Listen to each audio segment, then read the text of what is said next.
Why medieval fire starters worked in rain, while modern lighters fail. Picture a medieval messenger riding through November rain in 1347, somewhere between London and York. He's soaked to the bone. His wool cloak weighs twice what it should. The temperatures drop to just above freezing, and night's coming fast. He needs fire, not wants it, needs it. Without fire, he's looking at hypothermia before dawn. He dismounts in a grove of oak trees, water streaming off his hood.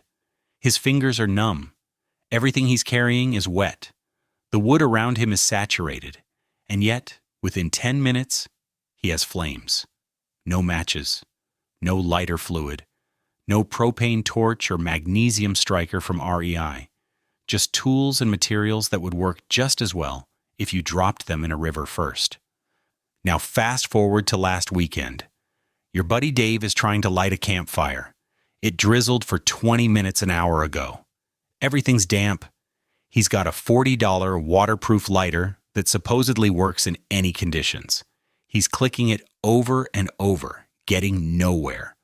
Eventually, someone breaks out the emergency fire starters from the camping store, the ones that smell like kerosene and cost $8 for 3 uses. Here's the thing that'll make you question everything you know about survival gear. That medieval messenger had more reliable fire-starting capability in genuinely terrible conditions than most modern people carrying hundreds of dollars worth of equipment, and it's not even close. The modern failure. Let's talk about why your lighter stops working the second conditions get real. You've got 3 main problems, and they all come down to the same issue. Modern fire starting relies on precision engineering that falls apart when water shows up. First, there's the fuel delivery system. Butane lighters work because liquid butane vaporizes at room temperature, creating pressure that forces gas through a tiny nozzle when you open the valve. That system depends on everything being dry and clean. Get moisture in that valve? It doesn't seal properly.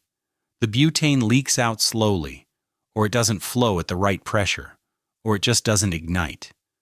Even waterproof lighters aren't waterproof where it counts. They keep water out of the fuel chamber, sure, but that ignition point, that flint wheel mechanism, that's still exposed because it has to be. And when it gets wet, the friction changes. The spark gets weaker or disappears entirely. Then there's the spark itself. Modern lighters create a spark using either flint against steel or a piezoelectric crystal. Both methods produce a tiny, localized spark that lasts for a fraction of a second. In dry conditions with perfect fuel delivery, that's enough. Add moisture, and suddenly you're asking a spark the size of a pinhead to ignite gas in humid air. It's like trying to light damp kindling with a birthday candle.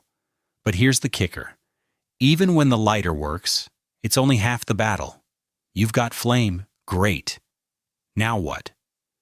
You're trying to use that flame to ignite wet wood or damp tinder. Good luck.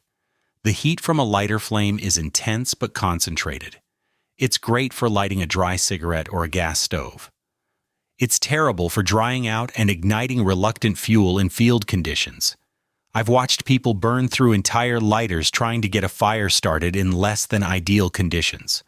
They'll hold the flame against wet bark for 30 seconds, burning their thumb in the process, making zero progress. The lighter runs out of fuel before they get anywhere close to actual fire. And matches? Don't even get me started. Strike anywhere matches are basically extinct now because they're too dangerous for modern shipping regulations. What you get instead are safety matches that only light on the special striking surface on the box. Get that surface wet, and you're done. The matches themselves might be waterproof, but good luck creating enough friction with a soggy, striking surface to generate the heat needed for ignition. Even the fancy waterproof matches that cost $1 each have this problem. They'll light when wet, sure, but then what? You've got a match burning for maybe 45 seconds if you're lucky. That's not enough time to dry out and ignite truly damp tinder unless you've got some chemical fire starter to bridge the gap. And if you're relying on chemical fire starters, you haven't solved the problem. You've just brought a different consumable resource that runs out. The medieval method. Now let's talk about how people actually solved this problem for thousands of years. The core technology is almost stupidly simple. Strike steel against flint, catch the spark in charred cloth, blow it into flame with dry tinder. But calling it simple is like calling a knife simple. Sure, the concept is basic. The execution requires knowledge that most people today don't have. Start with the steel and flint. You're not creating a tiny spark here. You're shaving off microscopic pieces of steel that ignite from the friction and heat of impact. These burning steel particles are significantly hotter than a lighter spark. We're talking 1500 to 2000 degrees Fahrenheit, compared to maybe 600 degrees for a butane lighter spark. The steel has to be high-carbon steel, harder than the flint.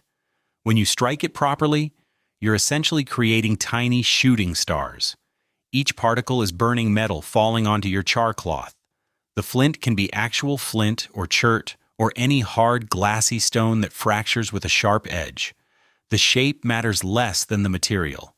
As long as it's significantly harder than your thumbnail, it'll probably work. Here's where medieval people had a massive advantage. Both of these items are completely unaffected by water. You can drop them in a stream, pull them out, shake them off, and use them immediately. There's no fuel to stay dry, no moving parts to seize up, no chemical reactions that moisture interferes with. It's just rocks and metal. But the real genius is the char cloth. Char cloth is fabric that's been turned into almost pure carbon through oxygen-free burning.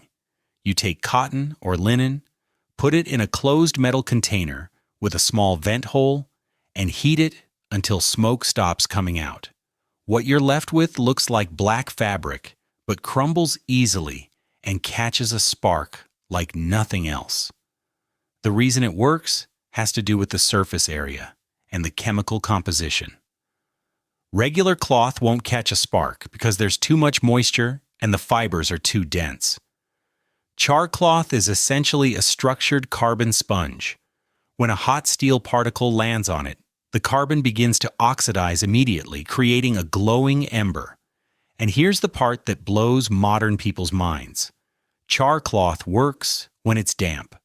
Not soaking wet, but damp enough that you couldn't light it with a lighter. The surface might be moist, but the interior stays dry enough to sustain the reaction once it starts. The ember will actually dry out the surrounding material as it grows. Medieval people kept their char cloth in a waterproof container, usually a cow horn with a cork or a leather pouch treated with wax or oil. The container was small enough to keep in an inside pocket where body heat kept things dry. Even if the outside got soaked, the char cloth inside stayed usable. Once you've got an ember in your char cloth, you transfer it to a tinder bundle. This is where knowledge really matters. The tinder bundle. Your tinder bundle is not just dry grass.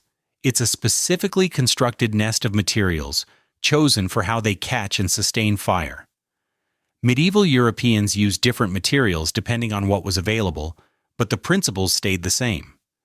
You wanted a combination of fine, fluffy material that catches easily, and slightly more substantial material that sustains the ember once it's growing. Dry grass worked, but it wasn't the best option. It burned too fast and didn't create enough heat to ignite larger fuel. Better options included inner bark from dead standing trees, specifically the stringy layer between the outer bark and the wood. Cedar, willow, and cottonwood were prize finds. This stuff naturally separates into fine fibers, and when you rub it between your palms, it fluffs up into something that looks like a bird's nest. Even when damp on the surface, the inner fibers stay dry enough to use. Dried fungi. Certain bracket fungi and polypores become excellent tinder when dried. They're often still dry on the underside even in rain, and they smolder slowly rather than flaming up and dying out. Cattail fluff. If you were near water, cattail seed heads were gold. The downy material catches a spark instantly and burns hot enough to ignite less ideal materials. Pine resin mixed with bark.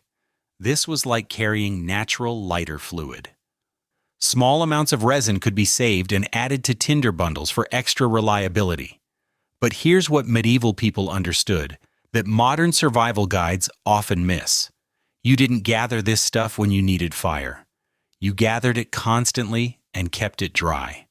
A medieval traveler or soldier would have a tinder pouch as standard equipment, regularly refilled with the best materials they came across. The tinder bundle construction mattered too. You'd start with the finest, most combustible material in the center. The charred cloth with its growing ember goes in the middle of this nest. Around it, you'd layer progressively less fine material, building up a structure that allows airflow while concentrating heat. Then comes the technique that separates people who know what they're doing from people who've watched YouTube videos: the blow. You don't blow directly on the ember like you're blowing out birthday candles. You cup the bundle in your hands, hold it close to your face, and blow gently but steadily into the bottom of the nest. The oxygen feeds the ember, and the cupped hands concentrate the heat. You watch for smoke increasing, then more smoke. Then suddenly the whole thing bursts into flame in your hands. The first time you do this successfully feels like magic. You've created fire from friction, carbon, and air. No chemicals, no modern technology. Just materials and knowledge. Why it works when modern methods don't. The genius of the flint and steel method isn't just that each component works when wet. It's that the entire system is designed around the reality of difficult conditions. Modern lighters assume ideal circumstances. They're optimized for convenience in normal situations. When conditions deteriorate, they fail predictably because they were never designed to work in those conditions. They were designed to be cheap to manufacture and easy to use. The medieval method assumes difficult circumstances. It was developed by people who needed fire or died, in climates where dry conditions were rare. Every component was selected because it worked when things were bad, not just when things were good. Let's break down why this matters. Temperature tolerance. Butane lighters stop working reliably below about 40 degrees Fahrenheit. The butane doesn't vaporize efficiently, reducing pressure and making ignition inconsistent. By the time you're down to freezing, most lighters are basically decorative. Flint and steel works better in cold. The steel actually throws better sparks in cold weather because the metal is harder. I've used this method in temperatures below zero. No difference in performance. Moisture resistance? We covered this, but it's worth emphasizing. Every component of the medieval system either sheds water naturally or is kept in a small, easily protected container. There are no seals to fail, no moving parts to corrode, no fuel that can leak out. Fuel independence. This is the big one. A lighter has maybe 30 minutes of total burn time before it's dead weight. After that, it's garbage. The medieval kit never runs out. The steel and flint last essentially forever. Char cloth can be made from any cotton or linen fabric. Tinder is literally growing everywhere. A person with flint, steel, and char cloth has functionally infinite fire-starting capability.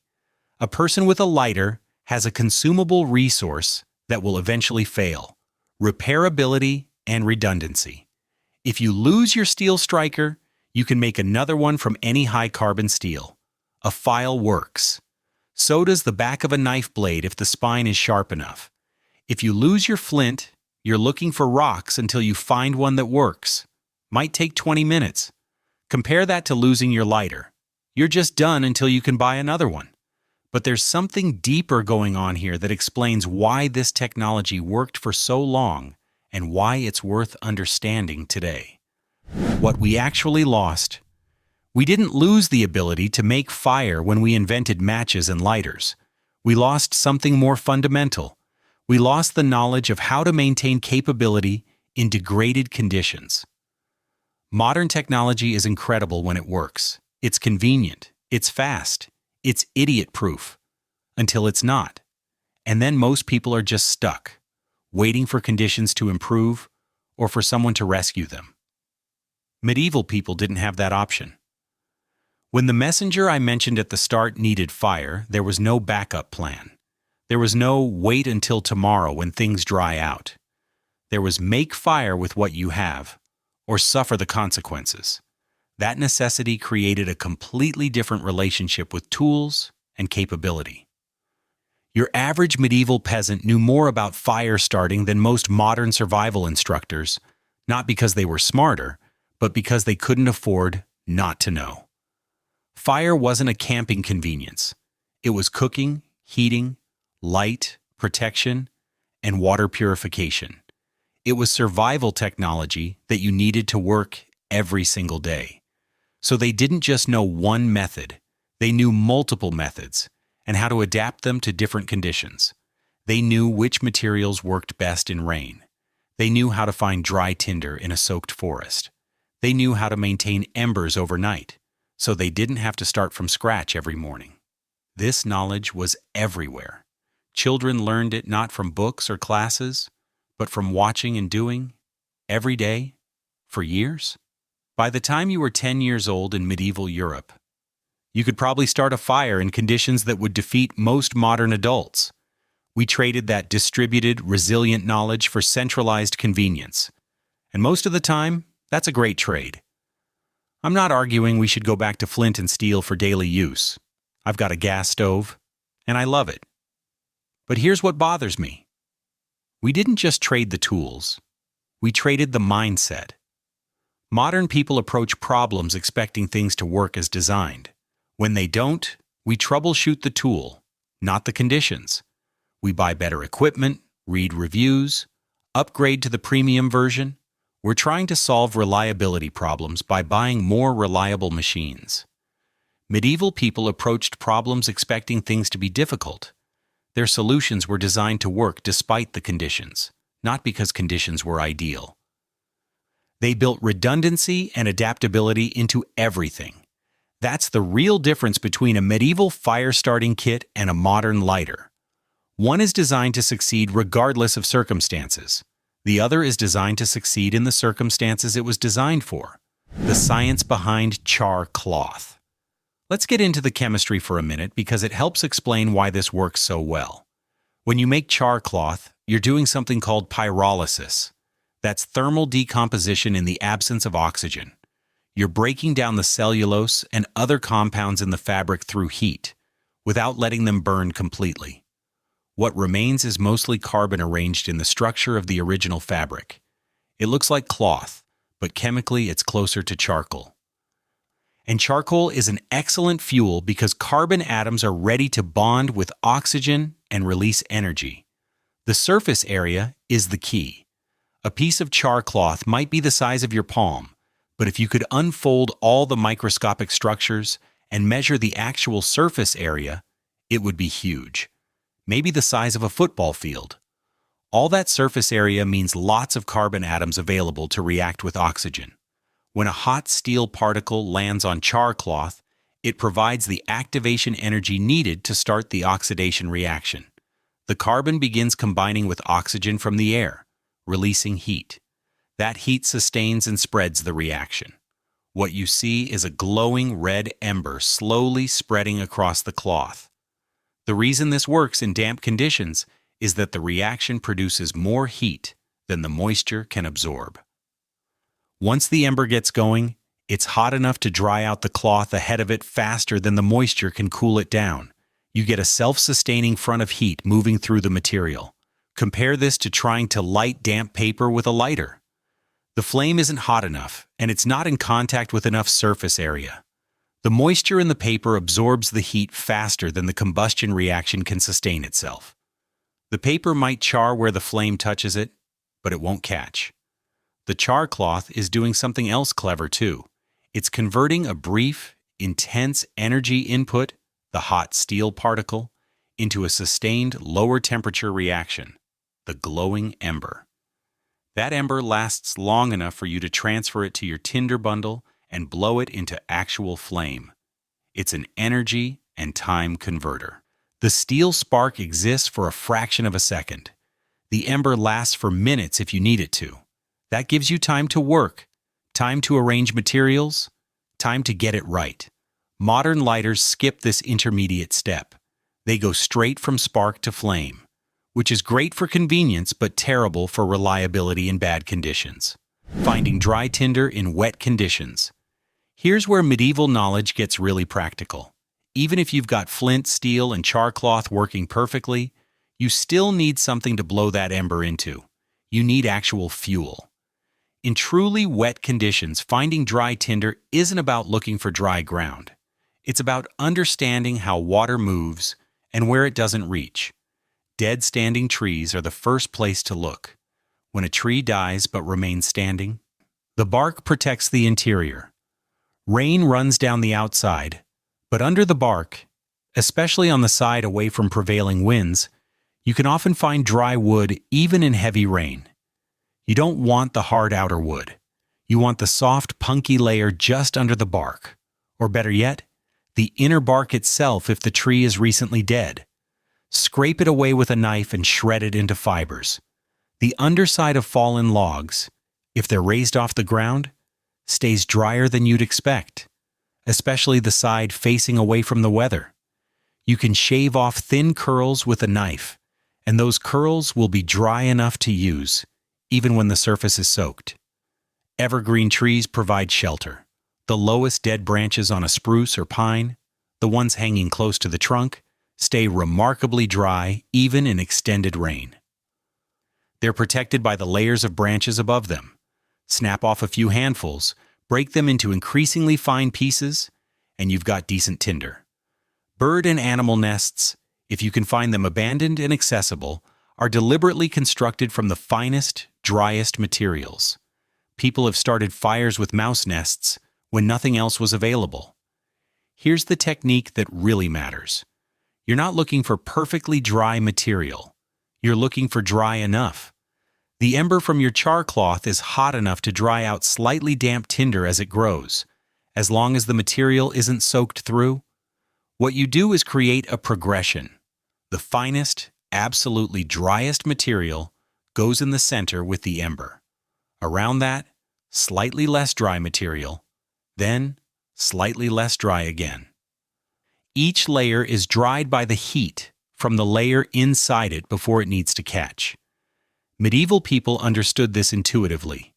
They'd spend 5 minutes constructing their tinder bundle carefully, rather than grabbing a handful of whatever and hoping for the best. That 5 minutes of preparation made the difference between fire and failure. The forgotten maintenance. Here's something modern people don't think about. Medieval fire starting wasn't just about creating fire from nothing. It was about never letting fire go out in the first place.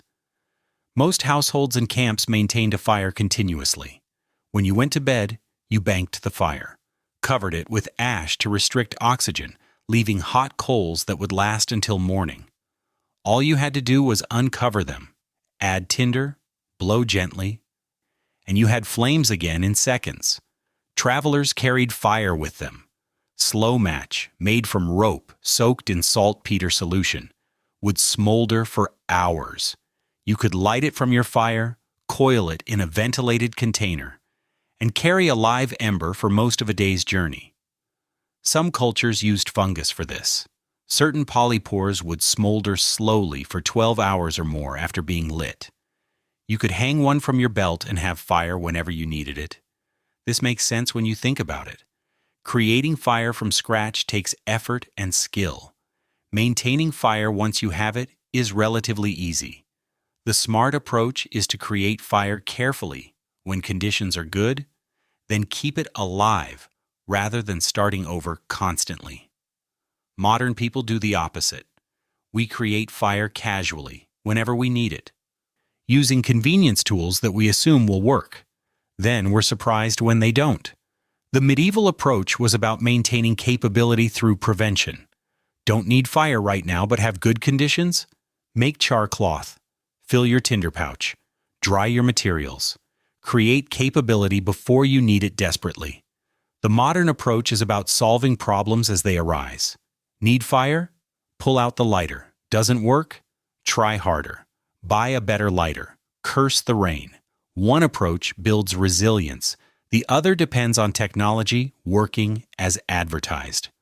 What this means today. I'm not suggesting you throw away your lighter and start carrying flint and steel everywhere. That would be silly. But there's value in understanding why the old method worked and what we actually gave up when we traded reliability for convenience. If you spend any time outdoors in conditions that matter, having a flint and steel kit as backup makes sense, not as your primary method, as insurance. A good steel striker costs maybe $15. A piece of flint is free if you know what to look for. Char cloth takes an hour to make and lasts for years. That kit will work in conditions where your lighter won't. When it's 10 degrees outside and you've been hiking all day, and your hands are cold and everything's damp from snow, that lighter might fail you. The flint and steel won't. More importantly, knowing how to use it gives you options. It changes how you see the landscape. You start noticing good tinder. You recognize materials that would work. You're not dependent on a single tool working exactly as designed. This applies beyond just fire starting. The broader lesson is about the difference between convenience and capability. Convenience makes life easier when things work. Capability means you can handle situations when things don't work. Modern technology has given us incredible convenience, but in doing so, we've created systems where most people have zero capability when the convenience fails. Your car breaks down on a back road, you're dependent on cell service and a tow truck. Your power goes out, you're hoping it comes back soon. Your lighter won't work, you're cold until the conditions improve. Medieval people would look at this and be baffled. Not that we have these convenient tools, but that we depend on them so completely that we never develop the backup skills. You don't have to learn flint and steel, but learning something that gives you capability when convenience fails is worth doing. Whether that's fire starting, water purification, food preservation, basic repairs, or navigation without GPS. The point isn't to role-play being medieval. The point is to have options when your first option doesn't work. Making your own kit. If you want to try this, here's what you actually need. A steel striker. You can buy one or you can use a worn-out file. The teeth on a file are hard enough to work. An old-style straight razor also works if you strike with the spine. Some people use the back of their knife if it has a sharp 90-degree angle on the spine. Flint or a similar rock. Actual flint is best, but chert, quartzite, or any hard stone that fractures with a sharp edge will work. Hit two rocks together. If they spark at all, you're in business. Char cloth. Get 100% cotton fabric. Old t-shirts work fine. Cut it into palm-sized pieces. Get an Altoids tin or any small metal container with a tight lid. Punch a tiny hole in the lid with a nail. Pack the tin with cotton squares. Put the tin on a fire or camp stove. Smoke will pour out of the hole. When the smoke stops, you're done. Let it cool before opening. A waterproof container for the char cloth. A small plastic bag works. Better is a metal container like a small tin with a good seal. A tinder pouch. This can be anything that keeps materials dry and accessible. A leather pouch, a Ziploc bag, whatever. Keep it stocked with good tinder materials as you find them. That's it. Total cost, if you're buying everything new, maybe $25. More realistically, you can put together a functional kit for under $10 using things you already have. Practice when it doesn't matter. Start fires in your backyard. Get comfortable with the technique. Make it boring and routine. Then when you actually need it, it's just something you know how to do. Try it in rain. That's when you'll understand why this technology stuck around for so long. Standing in drizzle, getting an ember going in damp conditions, feeling that tinder bundle suddenly burst into flame in your cupped hands, even though everything around you is soaked. That's when you get it. That's when you understand what we traded away for the convenience of clicking a button. Conclusion. The medieval messenger I mentioned at the start of this? He probably didn't think about his fire-starting capability as anything special. It was just basic competence. Everyone knew how to do it. The tools were standard travel gear. What we consider a forgotten skill or lost knowledge was just Tuesday for them. The question isn't whether modern tools are better in ideal conditions. Obviously they are. A lighter is faster, easier, and cleaner than flint and steel. Nobody's disputing that. The question is what happens when conditions stop being ideal. And the answer is that medieval technology keeps working in situations where modern convenience fails completely. That's not nostalgia. That's engineering philosophy. One approach optimizes for average conditions. The other optimizes for worst-case conditions. Both have their place. The problem is that we've gotten so used to tools that work perfectly in average conditions that we've forgotten how to handle worst-case conditions. We've traded resilient capability for convenient consumption. And most of the time, that's fine. But sometimes it's not. Sometimes you're cold, wet, getting hypothermic, and your lighter won't work. That's when you really understand the difference between convenience and capability. Medieval people had capability. We have convenience. Usually that's an upgrade. But sometimes it really isn't. The smart move isn't to reject modern tools. It's to understand their limitations and have backup capability that works when they don't. That's what the old methods give you. Options when your first option fails. Flint and steel works in rain, not because it's better than a lighter in all situations. It works in rain because it was designed by people who needed fire in rain. That simple fact shaped everything about the technology. We design for convenience, because we can usually count on convenience working. They designed for reliability because their lives depended on reliability. Both approaches make sense in their context. The mistake is assuming that convenience tools designed for average conditions will work in extreme conditions. They won't. They were never meant to. That's the lesson here. Not that old is better, but that tools designed for difficult conditions work in difficult conditions, while tools designed for convenience don't. Your lighter is perfect for lighting your stove. It's probably fine for camping in good weather. It's a liability in actual survival situations. Knowing the difference might matter someday. And if it does, you'll be really glad you learned this forgotten skill before you needed it desperately. If you found these forgotten techniques valuable, hit the like button and subscribe to Medieval Over Modern for more discoveries about what we lost when we stopped looking backward. Drop a comment and let me know if you've ever had a lighter fail you in bad conditions, or if you've tried flint and steel fire starting yourself. Share this with anyone interested in survival skills, outdoor preparedness, or just understanding why the old ways sometimes worked better than what replaced them.